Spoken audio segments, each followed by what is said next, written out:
Ben ritrovati in diretta, riprendiamo la linea dopo la lunga maratona elettorale di Antenna 3 in cui vi abbiamo raccontato l'esito del voto di queste elezioni amministrative. Spazio ora dedicato alla salute, in particolare affrontiamo il tema dell'obesità, uno dei maggiori problemi di salute pubblica a livello mondiale che incide davvero in maniera decisiva sulla qualità della vita delle persone perché fattore di rischio di numerose altre patologie. Vi presento subito i miei ospiti. In studio con me il dottor Luca Bonariol, direttore dell'unità operativa complessa di chirurgia all'ospedale di Montebelluna. Buongiorno e ben trovato, dottore.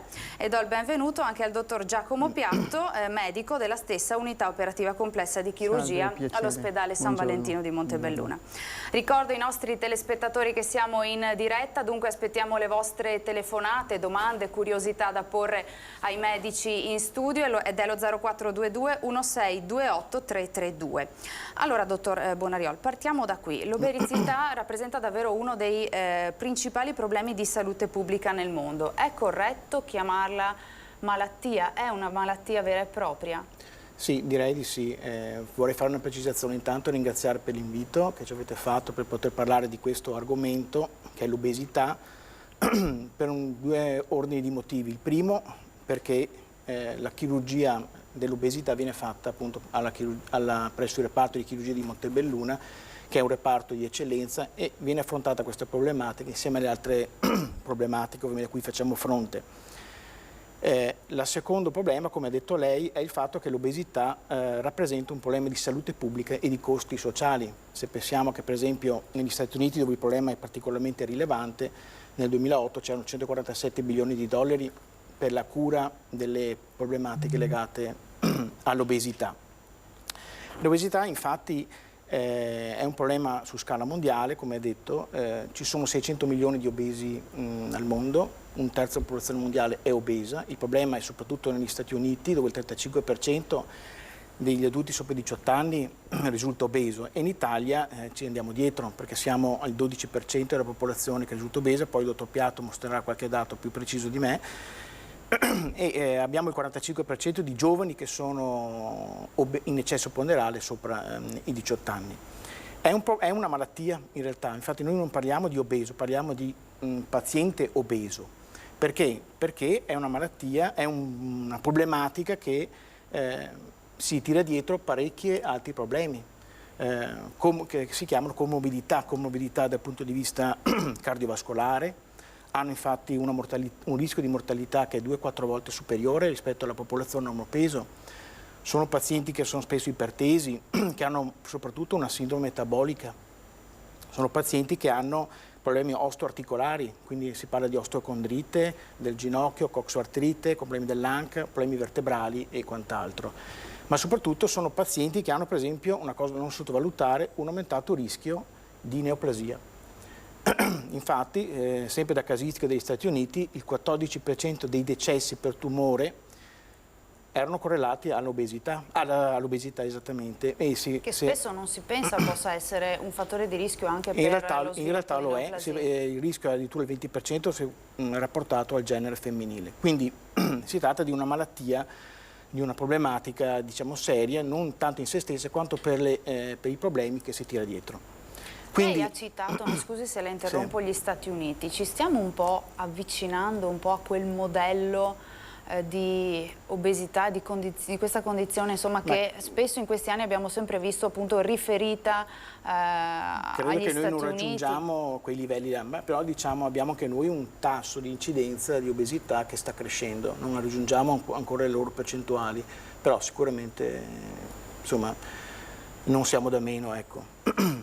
Quindi la cura dell'obesità fondamentalmente è una cura anche di salvaguardia della salute, perché riusciamo a risolvere quelle problematiche cardiovascolari che ho appena citato, che alla fine portano a un miglioramento della qualità di vita e un aumento della sopravvivenza, perché sono pazienti che hanno un rischio di mortalità anche 5 volte superiore alla popolazione che ha normopeso. Certo. Oggi abbiamo svariate terapie, ovviamente sono spesso pazienti che vengono da svariati tentativi di dieta che spesso falliscono.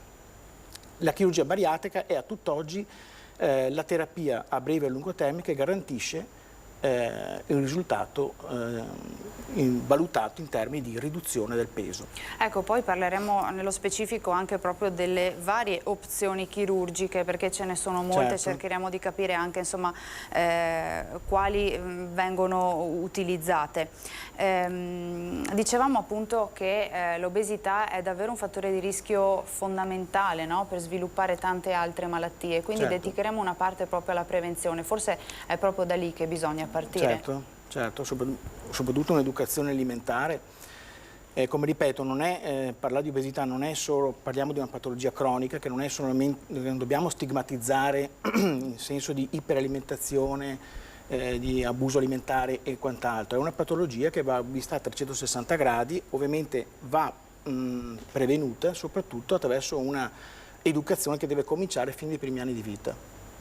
Troppo spesso stigmatizzata? Sì, credo di sì, sia troppo spesso. Infatti non parliamo di obeso, parliamo di paziente obeso, proprio perché ha numerose problematiche. Certo. Allora col dottor Piatto andiamo a commentare e a vedere insieme qualche dato, no? Con l'aiuto anche della nostra grafica, perché abbiamo detto i dati sono importanti perché ci restituiscono un po' lo specchio della società. Prego, Certo, dottore, cosa stiamo vedendo? Allora, qui vediamo rappresentati i dati a livello nazionale di quelli che sono gli interventi di chirurgia bariatrica. Premetto che noi appunto siamo centro di eccellenza che fa riferimento alla SICOB, cioè la Società Italiana di Chirurgia dell'Obesità. Per effettuare gli interventi di chirurgia bariatrica si deve fare riferimento a questa società di fatto, proprio perché vengono garantiti e rispettati dei criteri che sono standardizzati a livello nazionale. La SICOB stessa, quindi la Società Italiana di Chirurgia dell'Obesità, fa riferimento poi alla IFSO, che è la Società Internazionale di Chirurgia dell'Obesità, e quindi ecco, i criteri sono diciamo, portati ai massimi livelli proprio di attenzione e di scrupolo nel trattamento migliore per i pazienti. E questi sono dati che appunto vengono raccolti in un registro nazionale che è garantito e offerto dalla società a cui appunto facciamo riferimento, e si può vedere che negli ultimi 10 anni, ecco, possiamo dire, sono stati effettuati oltre 150.000 interventi di chirurgia bariatrica. Bariatrica e metabolica, ecco, è molto importante anche precisare questa cosa qua, perché sappiamo, come abbiamo detto prima, che c'è una forte componente metabolica in questo tipo di patologia. Ecco, è una chirurgia che sta prendendo sempre più piede, stanno crescendo i numeri di interventi. Negli ultimi 2 anni sono stati effettuati oltre 20.000 interventi all'anno in Italia. Certo. Ecco. Nella nostra realtà i numeri sono ovviamente in scala ridotta, però ecco, possiamo dire che ecco, in epoca pre-Covid eravamo arrivati ad effettuare circa 120 interventi all'anno, che quindi arrivavano quasi al 10% di tutta l'attività della chirurgia della nostra equipe, insomma. Quindi sì, un buon numero, ecco. Certo.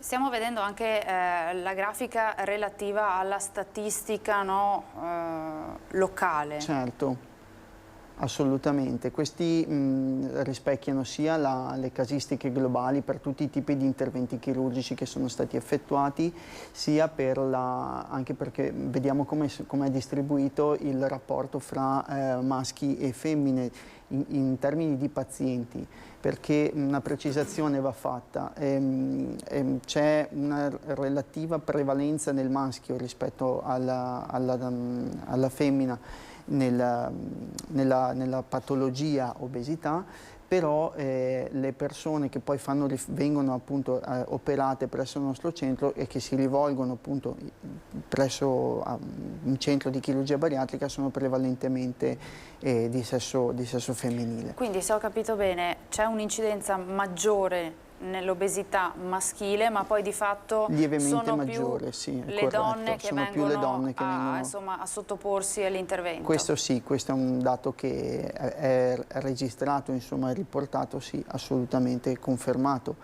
e anche se è prevalente nel sesso maschile. Si parla di un 12% rispetto a un 10%, quindi valori comunque simili, ecco, sì, certo. però leggermente di più nei maschi, questo sì. E se volessimo tracciare un'incidenza per quanto riguarda le fasce d'età? Allora, sì, diciamo l'età media riportata anche questa, dovrebbe essere nella tabella, comunque si aggira attorno ai 40-45 anni quella delle persone che noi poi trattiamo, e sappiamo che ci sono dei criteri molto precisi nella selezione dei pazienti che sono dettati da delle linee guida appunto, che fanno riferimento sempre alla Società Italiana di Chirurgia dell'Obesità. Appunto, normalmente la fascia di età comprende pazienti dai 18 anni fino ai 65 anni e chiaramente con tutta una serie di criteri molto, molto precisi da seguire, questo è fondamentale. Ci sono dei limiti di età in cui potersi sottoporre a questi interventi? Sì, allora dicevamo soprattutto per l'età avanzata, ecco, si tende a cercare di limitare l'età ai 65 anni. Sappiamo che ovviamente ci sono sempre casi borderline e adesso stanno venendo un po' riviste anche le linee guida per vedere se si può avere un'estensione di questo limite d'età. Il motivo, diciamo, per cui si tende a limitare per la fascia d'età è perché, come sappiamo, spessissimo ci sono tutta una serie di comorbidità, quindi di patologie associate al problema del peso che accompagnano queste persone, per cui aumentano tantissimo i rischi proprio chirurgici e anestesiologici nelle persone che superano una certa età. È per questo che si cerca di tarare l'età anche in base al rapporto rischio-beneficio. Ecco. Certo. In questa mappa dell'Italia invece che cosa tracciamo, dottore? Ma qui vediamo, noi abbiamo negli ultimi 10 anni abbiamo trattato quasi 1200 pazienti.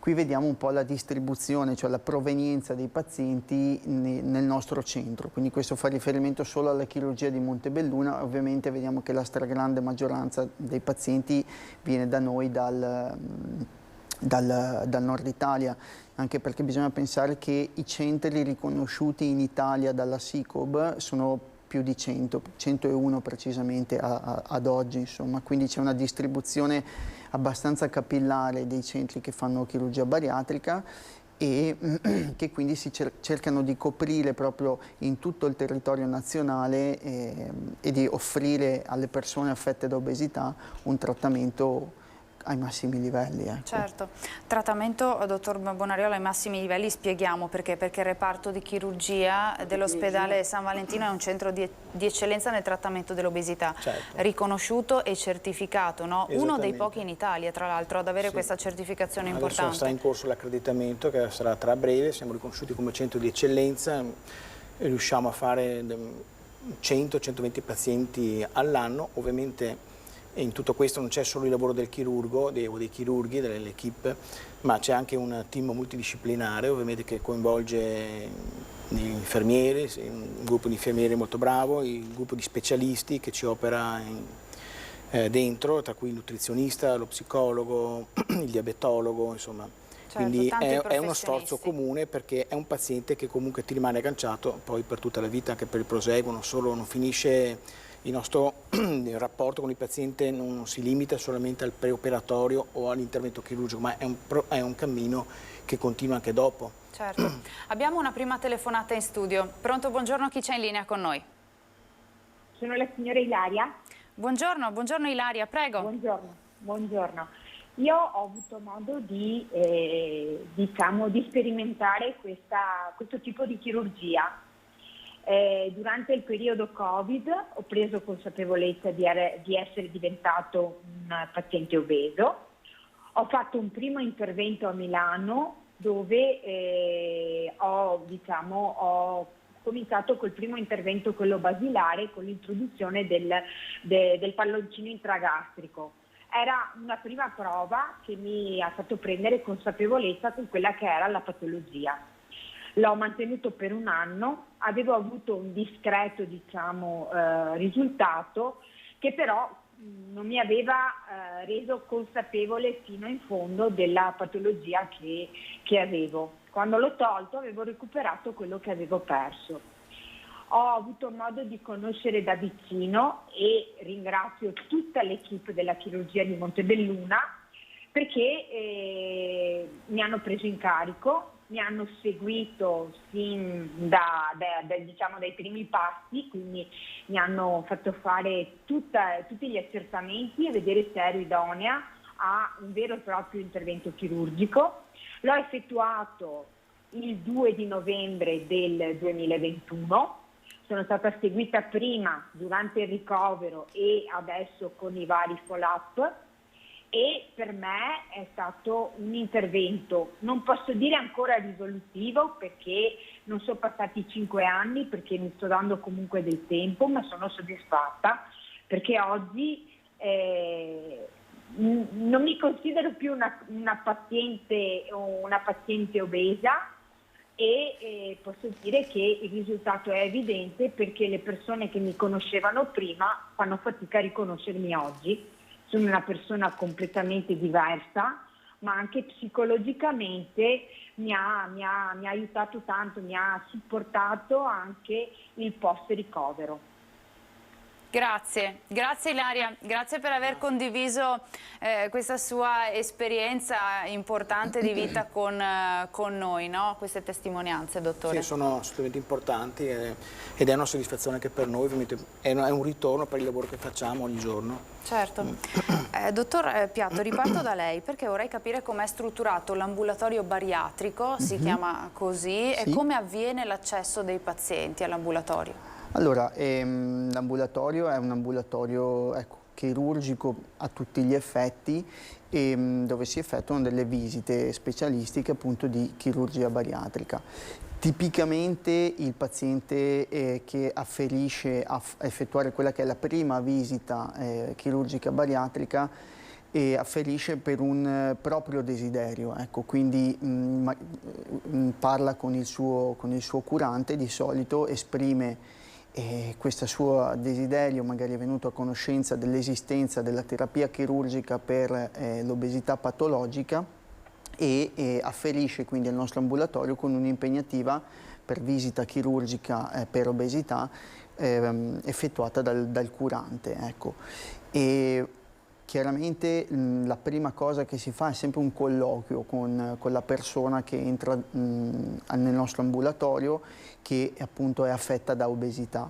E il colloquio prevede anche andare a sviscerare la sua storia, prima di tutto la storia per quello che può essere un colloquio fra un medico e un paziente, ma anche un colloquio fra due persone, ecco. E quindi capire perché è emerso nella vita il problema dell'obesità, ed è importante andare a vedere se sono state effettuate durante la vita tutti gli approcci possibili che non hanno previsto la chirurgia, quindi i trattamenti dietetici, medici, strutturati, quindi delle diete, non solo le diete fatte in casa, ma anche proprio una dieta seguita da un nutrizionista, da un dietologo, da un dietista, e che purtroppo però magari non hanno portato i risultati sperati, o solo un risultato nel breve termine che poi ha riportato nuovamente al problema dell'obesità. Quindi è importante che ci sia nella storia di questa persona un tentativo o diversi tentativi di terapia medica o terapia dietetica dell'obesità che poi possano essere falliti.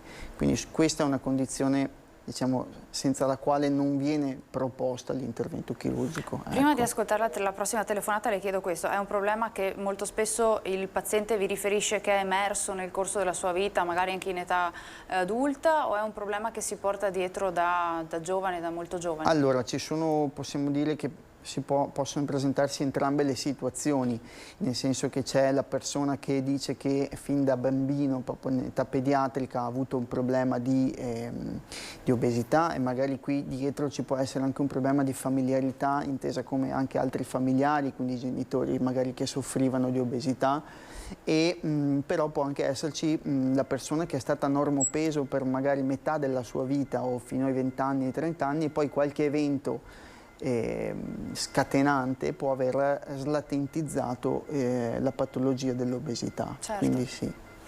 Altra telefonata in studio. Pronto, buongiorno, chi c'è in linea con noi? Deve essere caduta, vediamo di recuperarla. Quanto, le chiedo questo, dottore, è ereditario e congenito, potremmo dire così, questa condizione? C'è una componente genetica anche nella genesi dell'obesità, ecco perché non bisogna stigmatizzarla in maniera eccessiva, legata soprattutto all'abuso alimentare o altro, perché ci sono delle situazioni genetiche, ci sono delle endocrinopatie che possono scatenare l'obesità. Quindi dobbiamo tener conto che di questi fattori quando dobbiamo approcciare un paziente, insomma. Certo, anche dal punto di vista emotivo-psicologico, no? Assolutamente, infatti infatti è molto importante nel percorso preoperatorio l'approccio psicoterapeutico. Certo, poi lo che tante approfondiremo. volte deve anche continuare nel post-operatorio, perché il risultato della chirurgia è affidato anche alla compliance del paziente. Certo. Vediamo se abbiamo recuperato la telefonata. Pronto, buongiorno, chi c'è in linea con noi? Sono Ilaria Clerici. Buongiorno, Ilaria. Faccio parte di Giro di Boa, che è l'associazione dei pazienti bariatrici che fanno riferimento alle strutture della rete veneta obesità.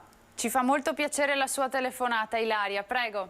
È un piacere sentire voi e sentirvi parlare dei problemi dell'obesità e della cura dell'obesità con i dottori. Cosa dire? È un'esperienza che ho vissuto in prima persona, perché io sono stata operata di sleeve 9 anni fa a Padova. E poi mano a mano che ci siamo resi conto con le altre pazienti che avevano, e parlo sempre di donne perché poi come accennavano i dottori prima, diciamo che i maschietti la sentono un po' meno questa problematica, più che altro come problematica proprio di salute. E quindi ci siamo resi conto che c'era bisogno di qualcosa di più che il semplice intervento. Il semplice intervento aiuta, ma è solo, diciamo, la punta dell'iceberg, perché il percorso è un percorso che si dovrà poi seguire a vita, è un percorso che richiede la compliance del paziente, quindi tutte quelle che erano le abitudini, le pessime abitudini sia di alimentazione o comunque tutte le problematiche multidisciplinari che avevano portato all'obesità devono essere affrontate e sicuramente aiutati. Però quello che è importante è avere anche un sostegno psicologico e una rieducazione sia all'alimentazione sia alla gestione di una vita in salute, quindi imparare di nuovo a muoversi, riuscire a gestire le pessime abitudini precedenti con un nuovo stile di vita alimentare e di movimento. Ilaria, io ne approfitto visto che è in collegamento con noi. Brevemente le chiedo, insomma, fai con noi il tuo giro di boa, è un po' lo slogan che vedo sul sito dell'associazione. Assolutamente sì. Ci dice brevemente, ecco, cosa fate per i pazienti?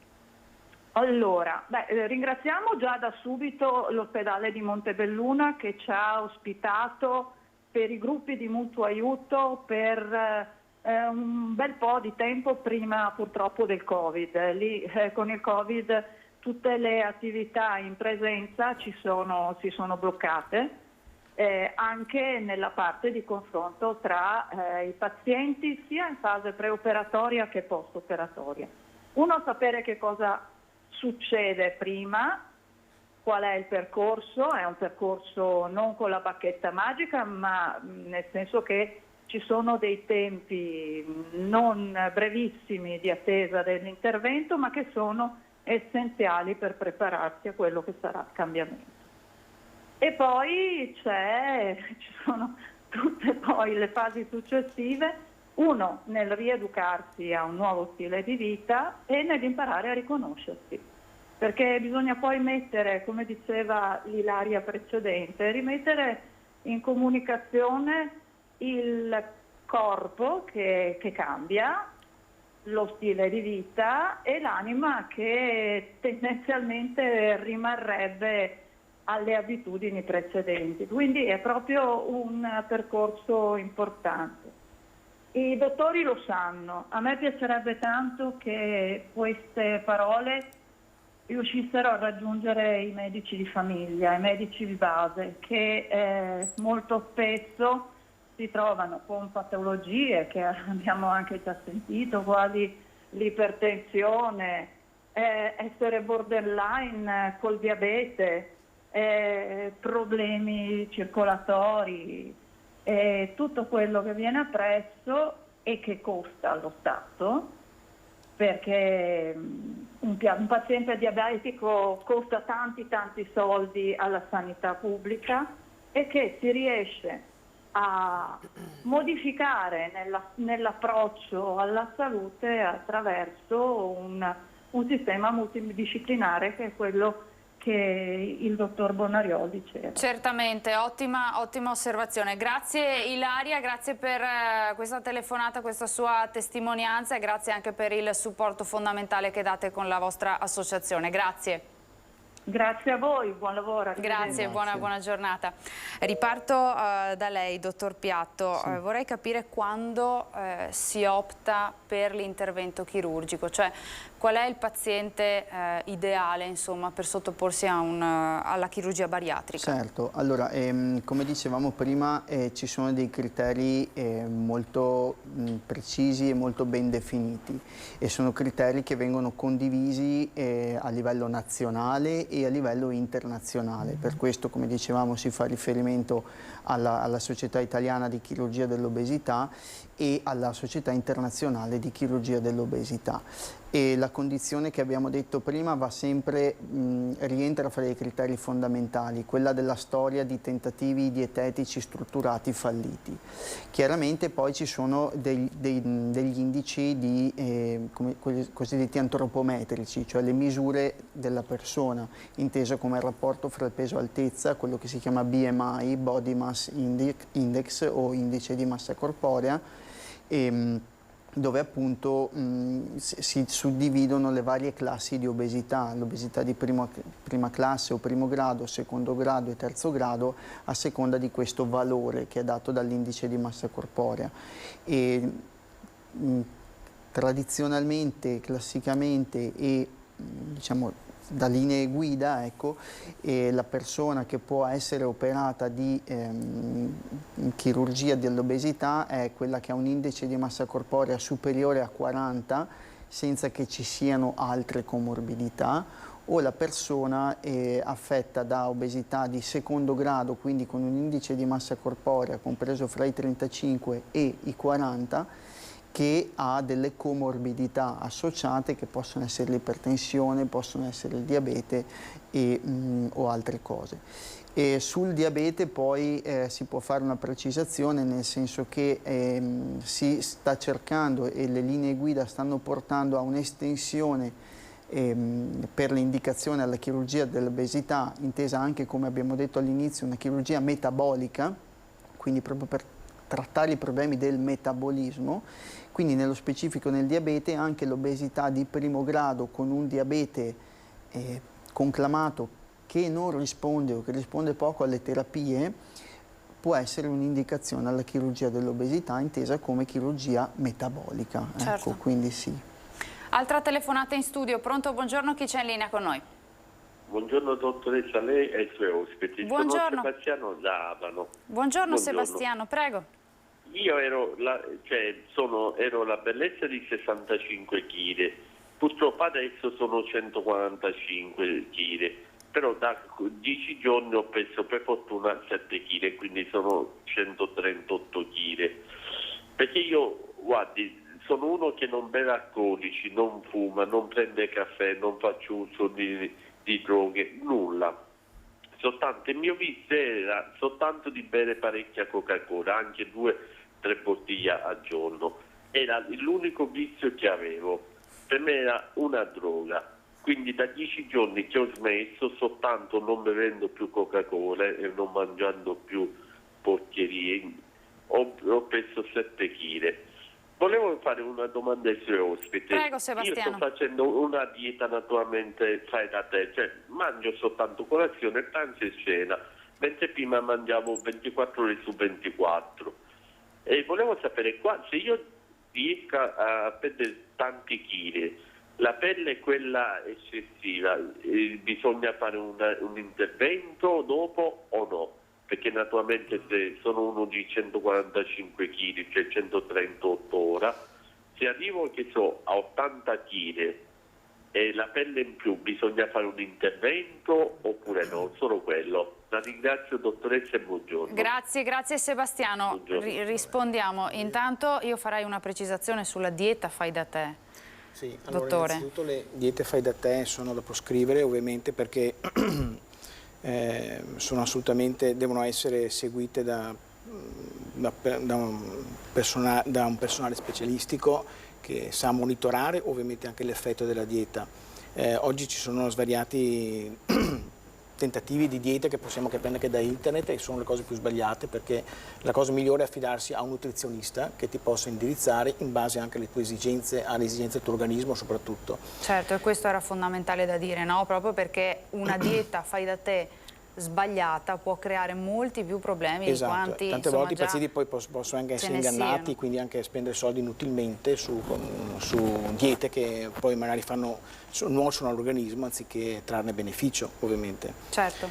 L'importante quindi, come dicevamo prima, è lo stile di vita. Assolutamente, come dice il Signore, bere Coca-Cola 7-8 litri è assolutamente nocivo per l'organismo, si è dimostrato con l'incremento ponderale notevole.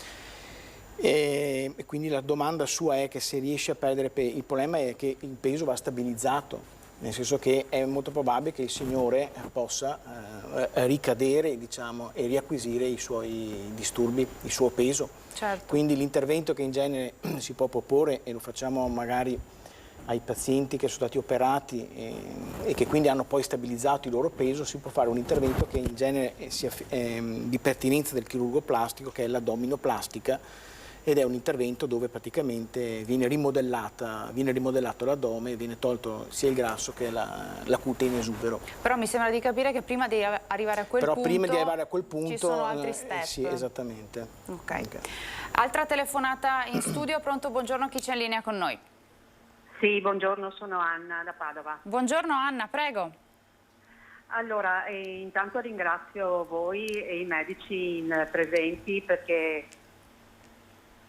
hanno dato la possibilità a noi pazienti di... Abbassi il volume della televisione, ci ascolti attraverso il telefono, altrimenti ha un ritorno che non le permette di parlarci, prego.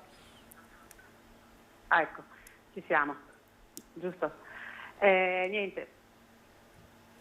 Sì, ecco, io volevo ringraziare i medici perché ci danno la possibilità di presentare i nostri problemi. Io faccio parte di un'associazione e ho sentito prima che è già intervenuta un'altra collega.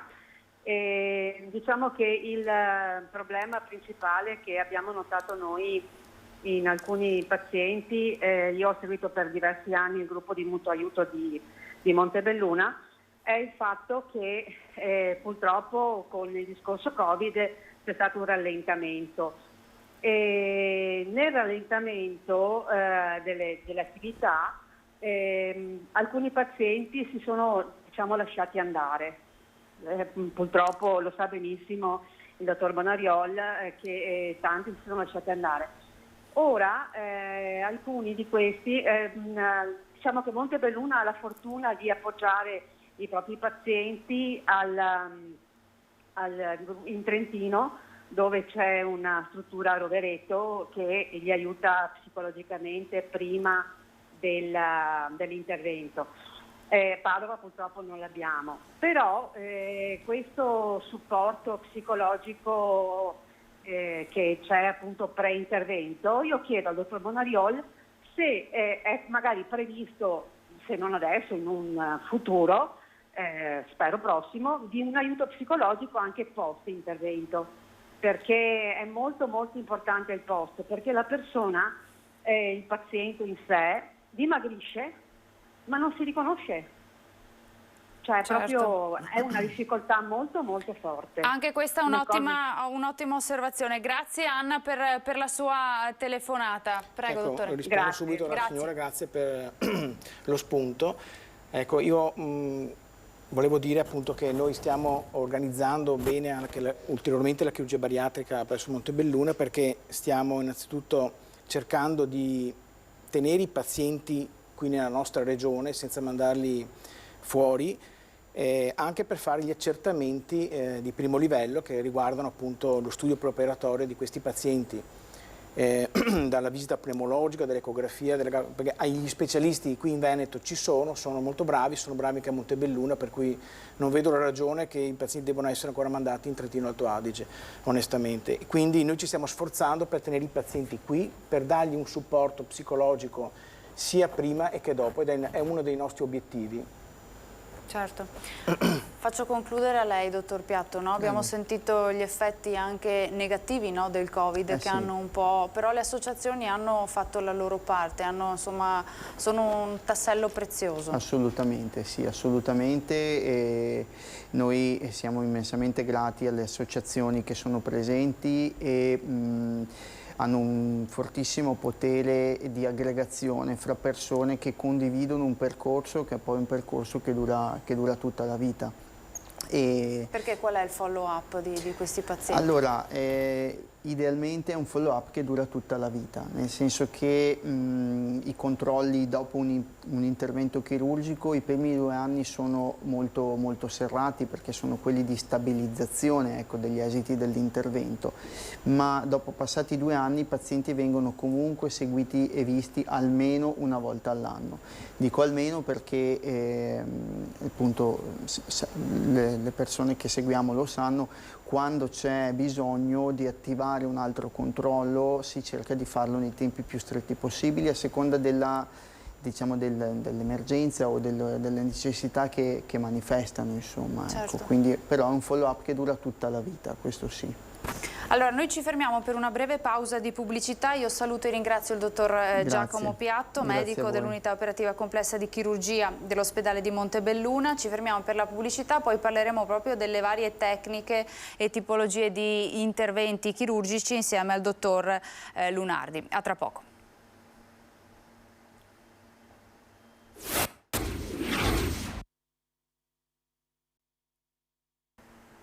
Ben ritrovati in studio, ancora in diretta. Torniamo a parlare di obesità e di chirurgia bariatrica. Ci ha raggiunto il dottor Cesare Lunardi, medico dell'unità operativa complessa di chirurgia all'ospedale di Montebelluna. Buongiorno, ben buongiorno, trovato, grazie dell'invito, grazie a voi. Allora, andiamo nello specifico a parlare proprio delle tipologie di interventi. Quali sono le opzioni chirurgiche? Allora, ovviamente noi siamo un reparto di chirurgia e la nostra attività è in sala operatoria. La chirurgia bariatrica sostanzialmente racchiude in sé una lunga storia di chirurgia nata forse probabilmente con le vecchie gastroresezioni per ulcera, per cui si vede che i pazienti dimagrivano, per cui da lì sono partiti tutta una serie di studi che hanno portato a quella che è l'attuale chirurgia, la chirurgia bariatrica, che è una chirurgia rivolta a una particolare popolazione, la popolazione dei pazienti obesi, che sono tecnicamente difficili da approcciare. Basti pensare quali possono essere difficoltà tecniche nel dover operare una persona di 180 kg, per esempio. Quindi la grande svolta in questo tipo di attività c'è giunta con l'avvento della laparoscopia. La laparoscopia è quella tecnica che ci permette di intervenire all'interno della cavità addominale guardando un monitor, cioè noi facciamo dei tagli di 1 centimetro sull'addome, più tagli, che ci permettono di inserire degli strumenti che tramite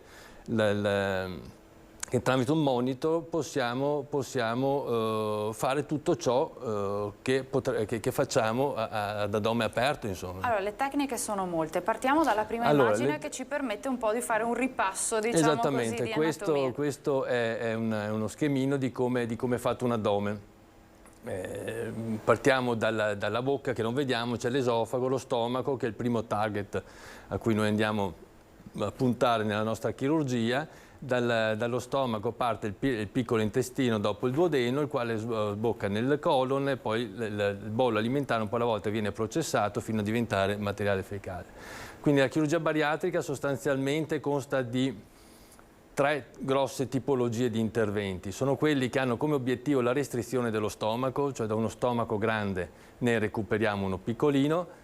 Gli interventi che hanno come obiettivo l'eliminazione con le feci di buona parte di ciò che viene ingerito, quindi sono gli interventi malassorbitivi, e poi c'è una via di mezzo, una serie di interventi che sono quelli forse più graditi, diciamo, sia dai pazienti che dai chirurghi, che sono quelli che chiamiamo i bypass, cioè interventi che hanno una componente restrittiva senza essere troppo restrittivi, una componente malassorbitiva senza essere troppo malassorbitivi. In questa immagine che cosa vediamo? In questa immagine vediamo quello che può essere, abbiamo già sentito nominare da una telefonata precedente, il famoso il palloncino intragastrico. Non è altro che un pallone, non è una metodica chirurgica vera e propria, questa è una metodica endoscopica, infatti è il gastroenterologo che lo posiziona all'interno dello stomaco del paziente. È semplicemente un pallone che viene posizionato sgonfio all'interno dello stomaco viene gonfiato con aria o acqua, noi utilizziamo quelli ad acqua, quest'acqua viene tinta con del colorante blu, che ci permette di, eventualmente dovesse rompersi il pallone, per cui nessuno si accorge se si rompe il pallone, questo blu tinge le urine, per cui le urine diventano verdi, noi abbiamo un riscontro oggettivo dell'avvenuta rottura del pallone, rimane all'interno dello stomaco per 6 mesi e dà un senso di sazietà. I pazienti dicono che è come se avessero un'indigestione continua.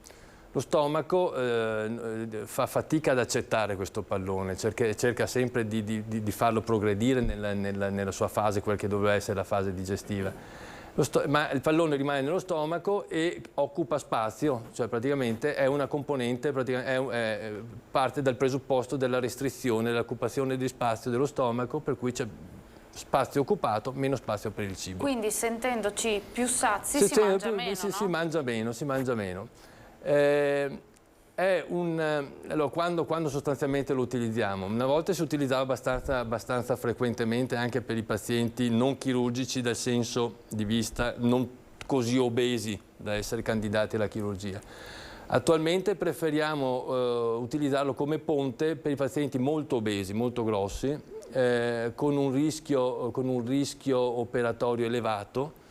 Il pallone ci permette di gestire la loro fame per questi 6 mesi, permette loro di perdere anche molto peso, perché poi con il pallone possiamo associare delle diete, possiamo associare i farmaci, cioè cerchiamo di portare in sala operatoria un paziente che inizialmente poteva essere critico, cerchiamo di portarlo in sala operatoria nella migliore situazione possibile per quel paziente. Abbiamo capito, poi proseguiamo anche con le prossime tecniche perché ne abbiamo altre. Certo. Sentiamo una telefonata, vediamo se è ancora in linea. Pronto, buongiorno, chi c'è con noi?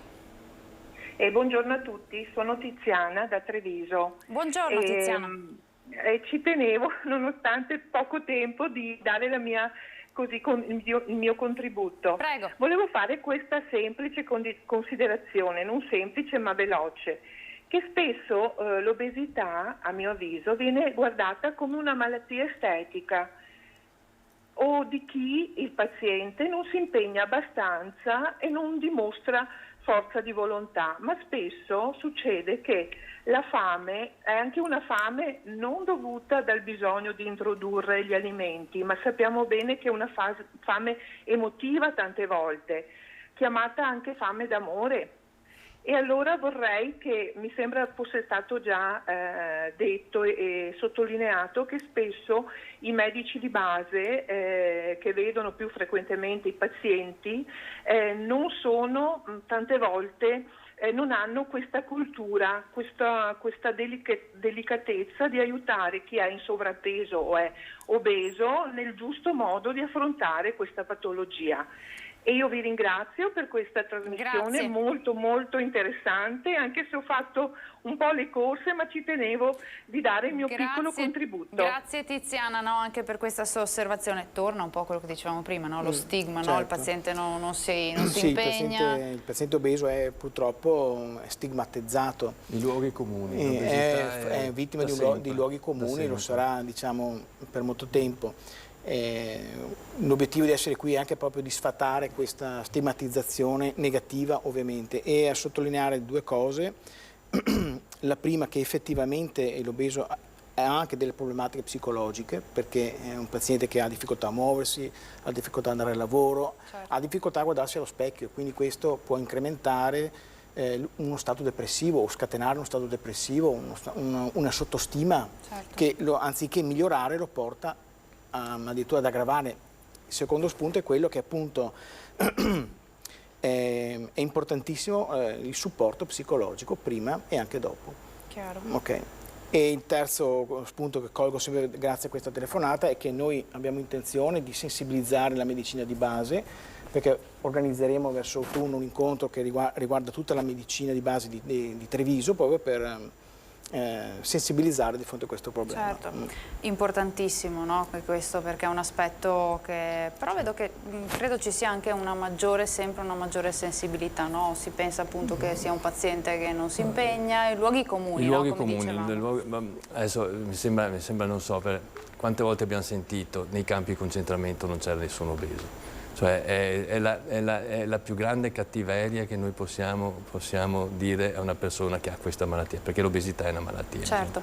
Dottore, proseguiamo con la prossima perché tecnica, perché allora, qui il tempo stringe e insomma l'innovazione in medicina ci porta a dover parlare di tante tecniche. Questo è il papà della chirurgia bariatrica, il famoso anello detto bendaggio gastrico.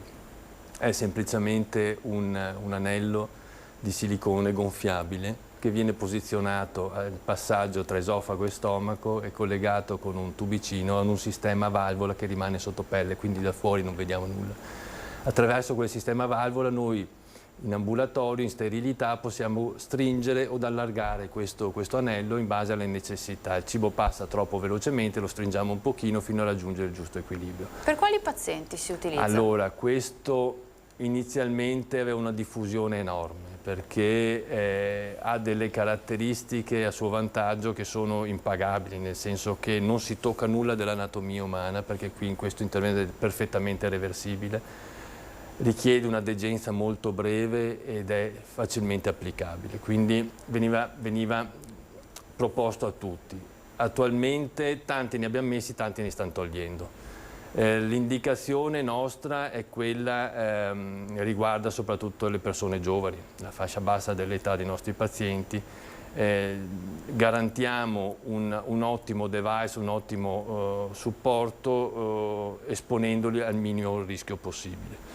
È un sistema che è nato per rimanere lì tutta la vita, per rimanere in serie tutta la vita, ma è sempre un corpo estraneo che noi inseriamo nell'organismo e, come dicevo prima, negli anni tanti ne sono stati messi e ora tanti ne stanno togliendo, perché arriva a un certo punto il paziente diventa intollerante, certo. Insomma, per le complicanze che può fare insorgere. Chiedo alla persona che è in attesa al telefono un attimo di pazienza, vorrei andare a parlare della prossima tecnica e poi la ascoltiamo e gli diamo una risposta. Prego, dottore. Allora, questo è l'intervento che ha preso il posto sostanzialmente del bendaggio. È sempre un intervento di tipo restrittivo, qui parliamo di chirurgia vera però, qui parliamo di chirurgia di resezione dello stomaco. 2/3 di stomaco noi lo tagliamo e lo togliamo dall'addome.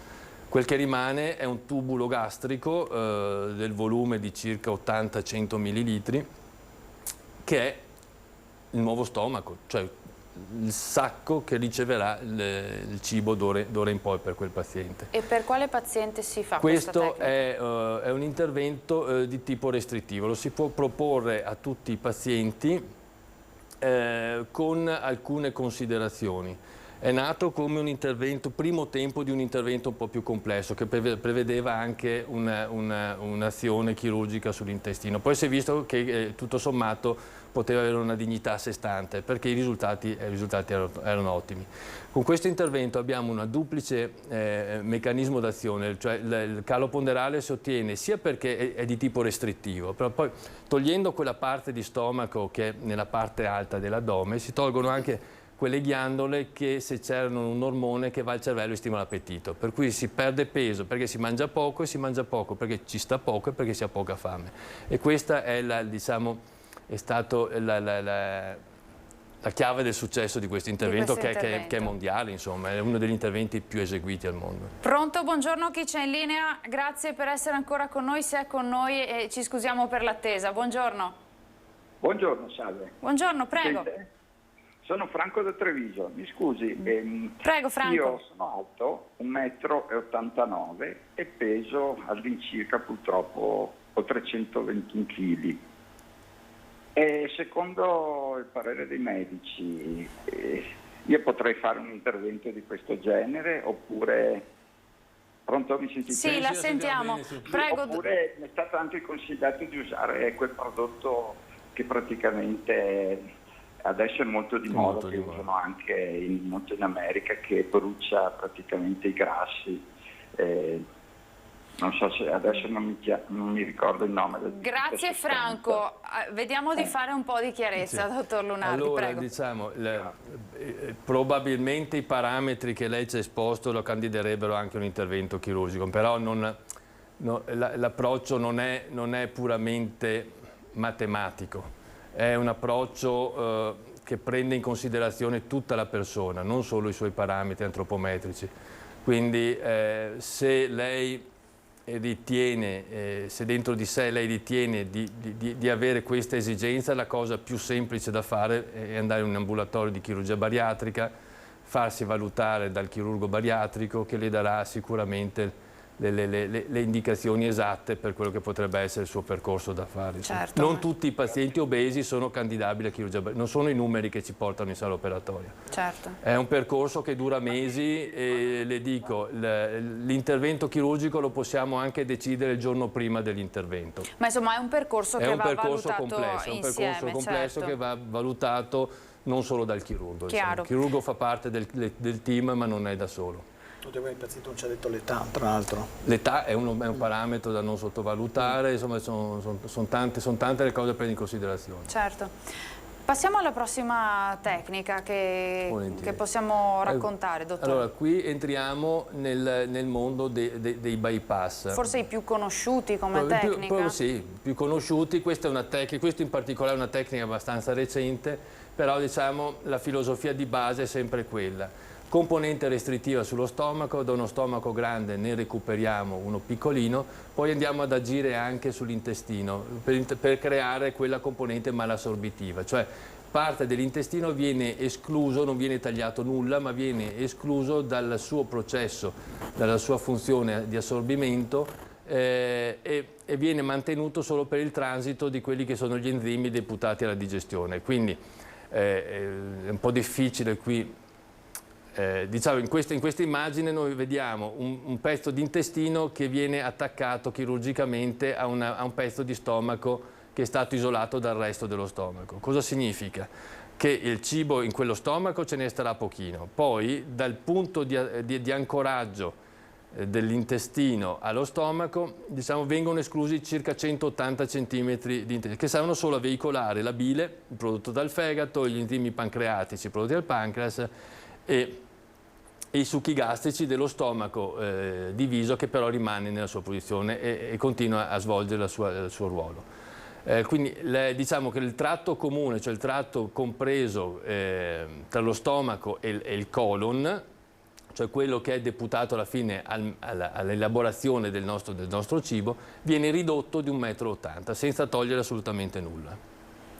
E in questa tecnica invece? È il primo cugino di quello che abbiamo esposto prima, ma qui vediamo lo stesso, l'isolamento di una piccola tasca gastrica dal resto dello stomaco che rimane nella sua posizione e continua a produrre i succhi gastrici, e vengono in questa tecnica vengono sostanzialmente costruite due vie.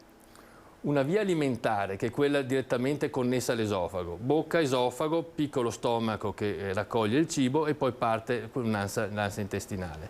D'altra parte lo stomaco che continua a produrre i suoi succhi gastrici, il fegato che continua a produrre la sua bile e il pancreas che continua a produrre i suoi succhi pancreatici, tutti enzimi che poi necessitano per la digestione, si incontrano in un punto tardivo, lontano dallo stomaco, e da lì inizia la vera digestione. Tutto quello che ci sta a monte sono due, farina e acqua, che insieme poi faranno il pane. Per il momento sono due elementi, due sostanze completamente distinte. Abbiamo gli ultimi 2 minuti per tirare un po' le conclusioni. Sono, le chiedo questo, dottore, quelli che ci ha presentato, interventi risolutivi o che nel corso del tempo il paziente si deve ritrovare a sottoporsi nuovamente? Allora, la chirurgia bariatrica, il paziente obeso è un paziente complessissimo. Di sicuro in tutta la chirurgia, non si può nulla, c'è nulla di sicuro nella chirurgia. Nell'azione umana le sicurezze sono ben poche, figuriamoci nel nostro lavoro. C'è una percentuale di insuccessi, ma anche lì insuccessi. Un paziente che entra in sala operatoria e pesa 180 kg, nel suo momento migliore arriva a pesarne 70, poi dopo 5 anni arriva a pesarne 100. È un fallimento? Non lo so. Se noi diamo a quel paziente una buona qualità di vita, gli permettiamo di svolgere le sue attività quotidiane in maniera regolare, anche se non abbiamo ottenuto il peso forma, secondo me rimane sempre a 5 anni dall'intervento un successo. Se poi a 5 anni il paziente non prende più le pastiglie contro la pressione alta, non prende più la metformina perché era diabetico, riesce a camminare oppure riesce addirittura ad andare in montagna, anche se pesa 100 kg, per noi è un successo, insomma. Sicuramente la ripresa di peso è un problema e c'è tutto un filone della chirurgia bariatrica che si occupa della chirurgia di revisione, cioè la chirurgia dopo la chirurgia bariatrica. Che anche questo è un aspetto, lascio a lei le conclusioni, dottor Bonariol. Le conclusioni sono quelle che abbiamo detto, che l'obesità è una patologia cronica che coinvolge molti aspetti del nostro organismo. La chirurgia bariatrica, volendo spendere una parola a favore, è sicuramente, come ho detto all'inizio, la terapia che garantisce una sicura perdita di peso. Ovviamente se il paziente rimane agganciato al chirurgo che l'ha operato, al centro che l'ha seguito, coadiuvato da un adeguato supporto psicologico soprattutto. È una chirurgia che è sicura, perché la mortalità, diciamo, legata a questa chirurgia è dello 0,03-0,2%, quindi assolutamente comparabile al resto. È sicuramente, come ha detto il dottor Lunardi, una chirurgia che può avere le sue complicanze, può avere i suoi insuccessi, però sicuramente è una chirurgia che noi facciamo con la tecnica laparoscopica mini-invasiva, e devo dire che i pazienti c'è un alto indice di gradimento. In veramente 20 secondi, una persona che ci sta guardando da casa, che sa di essere insomma un po' in sovrappeso, che ha seguito la nostra trasmissione e magari qualche domanda se l'è fatta, che cosa si sente di dire? Allora, se dipende da questo paziente, se è un paziente che consideriamo obeso, la cosa importante è che tramite il suo medico di base, sensibilizzato a questo problema, si rivolga a qualsiasi ambulatorio di chirurgia bariatrica a lui più vicino, per avere una valutazione. E da lì una valutazione che, ripeto, come diceva il dottor Lunardi, una valutazione che è globale, che parte dall'età e parte dalle patologie associate. E con tanti, insomma, valori che vengono considerati naturalmente. Grazie, io ringrazio il dottor Luca Bonariol, direttore dell'unità operativa complessa di chirurgia dell'ospedale San Valentino di Montebelluna. Grazie al dottor Cesare Lunardi, chirurgo della stessa unità operativa complessa, e al dottor Giacomo Piatto, che è stato con noi nella prima parte di trasmissione. Grazie a voi di averci seguito da casa, io vi do appuntamento alla prossima puntata. Arrivederci.